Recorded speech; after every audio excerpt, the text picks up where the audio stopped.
एक भारतीय के रूप में जब आप ज्ञान और कला को एक मानव रूप में सोचते हैं तो आपकी कल्पना में क्या आता है?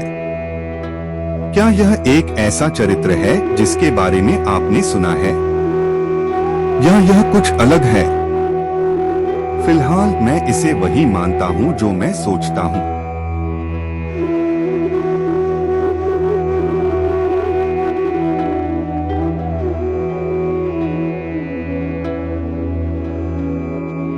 एक भारतीय के रूप में जब मैंने आपको पहले एक मानव रूप में ज्ञान की कल्पना करने को कहा तो मुझे विश्वास है कि आपने एक सुंदर युवा महिला को सफेद साड़ी और स्वर्ण आभूषणों में देखा होगा।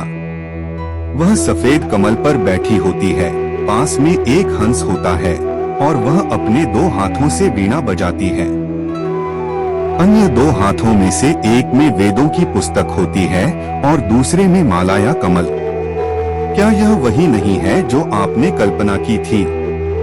हिंदू धर्म में सरस्वती को ज्ञान, संगीत, कला, बुद्धि और सीखने की देवी के रूप में पूजा जाता है। उन्हें सभी वेदों की माता माना जाता है और उनके लिए गाए जाने वाले भजन, जिन्हें सरस्वती वंदना कहा जाता है, अक्सर वैदिक पाठों की शुरुआत और समापन में किए जाते हैं। सफेद साड़ी में उनकी छवि पवित्रता का प्रतीक है और उन्हें चेतना और ज्ञान की स्वतंत्र धारा से जोड़ा जाता है। उनके 4 हाथ मानव व्यक्तित्व के 4 पहलुओं का प्रतिनिधित्व करते हैं: मन, बुद्धि, जागरूकता और अहंकार। उनके हाथों में रखी वेदों की पुस्तक ज्ञान की सार्वभौमिकता, दिव्यता और शाश्वतता का प्रतीक है।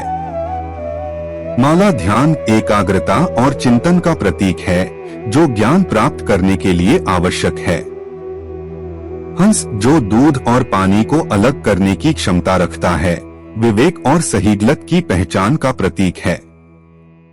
मोर, जो उनके आसपास घूमते हैं, कला और बाहरी दुनिया की चकाचौंध का प्रतीक है, जो व्यक्ति को सच्चे ज्ञान से भटका सकते हैं। सरस्वती को लक्ष्मी और पार्वती के साथ त्रिदेवी में से एक माना जाता है। उनकी कृपा से चित्रकला, मूर्तिकला, लेखन, पठन, वाचन और सुनने की सभी कलाएं प्राप्त होती हैं।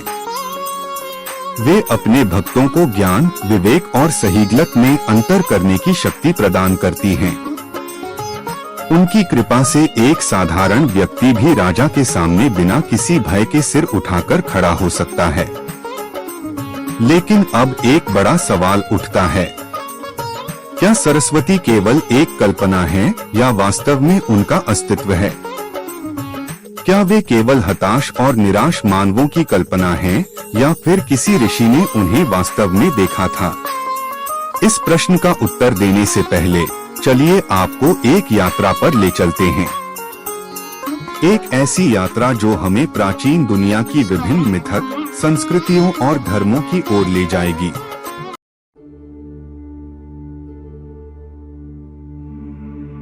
हमारी पहली यात्रा ग्रीस की है, जहां हम एथीना से मिलते हैं। वे ग्रीक पौराणिक कथाओं में एक प्रमुख देवी हैं, जिन्हें बुद्धिमत्ता, कला, युद्ध और शिल्प की देवी माना जाता है। एथीना तर्क, बौद्धिकता और रणनीतिक युद्धकला का प्रतीक हैं। वे केवल शारीरिक शक्ति का नहीं, बल्कि शांत और चतुर दिमाग की शक्ति का प्रतिनिधित्व करती हैं। वे बुनाई, कुम्हारी और अन्य सभी शिल्पों की देवी हैं। सरस्वती की तरह एथीना भी ज्ञान और विवेक की देवी हैं। उनकी छवि एक शाही महिला के रूप में होती है, जो कवच धारण किए होती हैं। उनका युद्ध हेलमेट गॉर्गोनियन और उनकी ढाल एजिस पर मेडुसा का सिर अंकित होता है। वे एक जैतून की शाखा धारण करती हैं, जो उन्होंने एथेंस शहर को उपहार में दी थी। उनका प्रतीक पक्षी उल्लू है, जो ज्ञान और विवेक का प्रतीक माना जाता है। एथीना ग्रीस की 12 ओलंपियन देवताओं में से एक हैं और उन्हें बुद्धिमत्ता और न्याय का प्रतीक माना जाता है। वे ट्रोजन युद्ध में यूनानियों की सहायता करती हैं और ओडिसियस और पर्सियस जैसे वीरों का मार्गदर्शन करती हैं।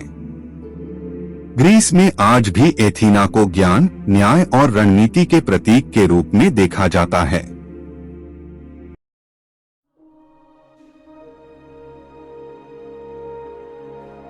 हमारा तीसरा पड़ाव महान रोमन साम्राज्य है, जिसने लगभग 1000 वर्षों तक यूरोप और मध्य पूर्व एशिया पर शासन किया। उनकी अपनी धार्मिक मान्यताएं, पौराणिक कथाएं और देवी देवता थे। आश्चर्यजनक रूप से उनके पास भी एक स्त्री देवी थी जो बुद्धिमत्ता और ज्ञान की प्रतीक थी, मिनर्वा। उन्हें ज्ञान, न्याय, रणनीति और कला की देवी माना जाता था।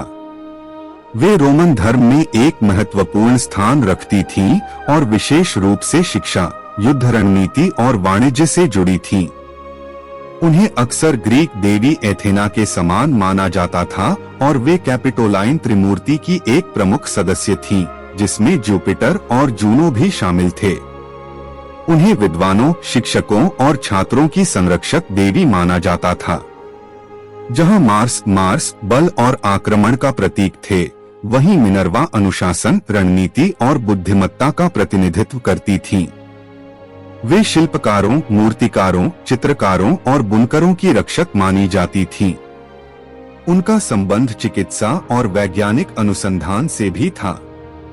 उन्हें अक्सर हेलमेट, भाला और ढाल के साथ युद्ध कवच में दर्शाया जाता था।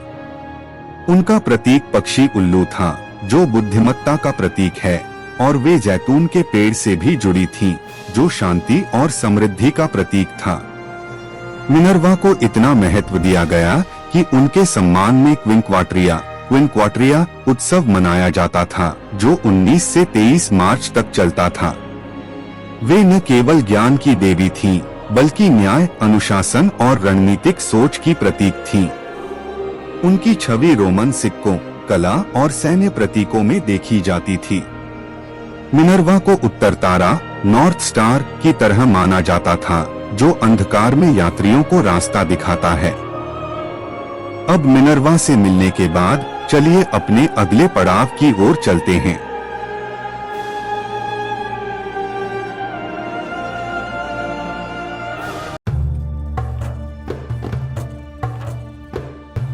मिस्र, जो अपने पिरामिडों के लिए प्रसिद्ध है, इसे मानव इतिहास की सबसे पुरानी सभ्यताओं में से एक माना जाता है।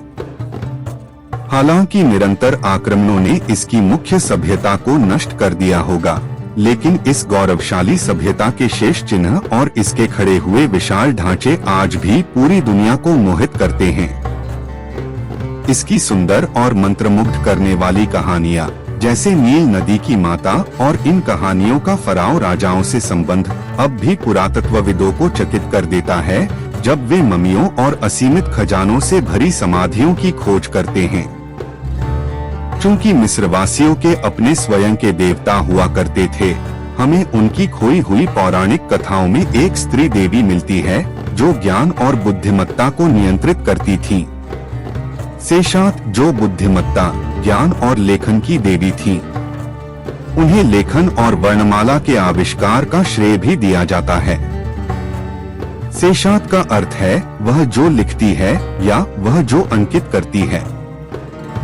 उनका नाम मिस्री क्रिया सेशात से लिया गया है, जिसका अर्थ है लिखना। सेशात को चितकबरे तेंदुए की खाल पहने हुए एक महिला के रूप में दिखाया जाता है, जो पुरोहित वर्ग और अनुष्ठानिक पवित्रता का प्रतीक है।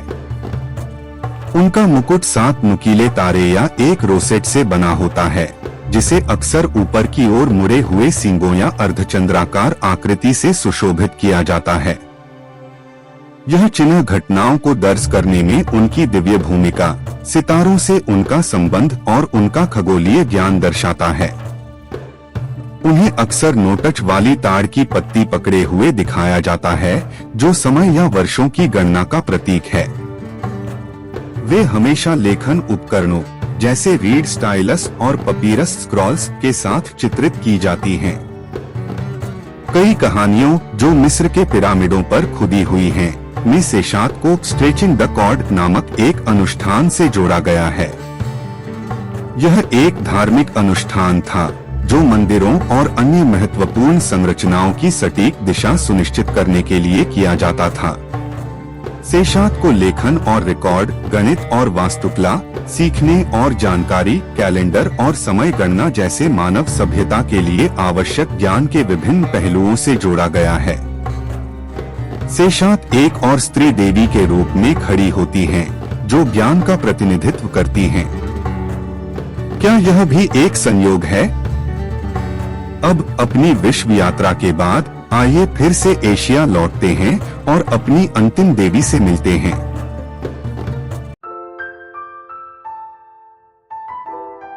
इससे पहले कि हम उनके बारे में बात करना शुरू करें, मैं आपको बता दूं कि आप उन्हें बहुत परिचित पाएंगे। आपको ऐसा लगेगा जैसे आप उन्हें अपने बचपन से जानते हैं। बेंजाइतेन शिंतो धर्म की एक प्रमुख देवी हैं, जो जापान का एक प्राचीन धर्म है, जो बौद्ध धर्म के जापान में आने से बहुत पहले से प्रचलित था। उन्हें शिचिफुकुजिन या 7 सौभाग्यशाली देवताओं में से एक माना जाता है। सरस्वती की तरह ही बेंजाइतेन को भी अक्सर हल्के रंग के पारंपरिक जापानी किमोनो में चित्रित किया जाता है, जिसमें जल, लहरों या कमल के फूलों के जटिल पैटर्न होते हैं। हालांकि सरस्वती की वीणा के विपरीत बेंजाइतेन बिवा बजाती हैं, जो एक पारंपरिक जापानी ल्यूट तार वाद्य है। सरस्वती की माला की तरह बेंजाइतेन के हाथ में भी एक इच्छा पूर्ति करने वाला रत्न होता है, जिसे होजो कहा जाता है। वे एक जल ड्रैगन पर विराजमान होती हैं, जो प्रकृति पर उनके आधिपत्य और उनकी दिव्य शक्ति का प्रतीक है। उन्हें जल सर्पों से भी जोड़ा जाता है, जिन्हें शिंतो धर्म में पवित्र और सौभाग्यशाली माना जाता है। बेंजाइतेन उन सभी चीजों का प्रतिनिधित्व करती हैं, जिन्हें एक स्थान पर नहीं बांधा जा सकता, जो निरंतर प्रवाह में रहती हैं, चाहे वह पानी हो, संगीत हो, ज्ञान हो या वाक्पटुता। उनके साथ जुड़े हर प्रतीक का अर्थ है जीवन, ज्ञान और ऊर्जा का प्रवाह। बेंजाइतेन के मंदिर और पूजा स्थल अक्सर झीलों, नदियों, महासागरों, झरनों और अन्य जल स्रोतों के पास स्थित होते हैं, जो उनकी पवित्रता, दिव्यता और जीवनदायिनी शक्तियों को दर्शाते हैं। कुछ चित्रणों में उन्हें 8 भुजाओं के साथ दर्शाया गया है, जिनमें प्रत्येक हाथ में भिन्न वस्तुएं होती हैं, जो उनके अनेक आशीर्वाद और शक्तियों का प्रतीक हैं। ज्ञान, बुद्धिमत्ता और जल की देवी के रूप में प्रतिष्ठित बेंजाइतेन को शिंतो धर्म और बौद्ध धर्म दोनों में एक महत्वपूर्ण स्थान प्राप्त है। उन्हें उन सभी का रक्षक और मार्गदर्शक माना जाता है, जो उनसे ज्ञान और सहायता की खोज करते हैं। वे उन लोगों की संरक्षक देवी भी मानी जाती हैं, जो विद्या, प्रकाश और बुद्धिमत्ता की तलाश में होते हैं।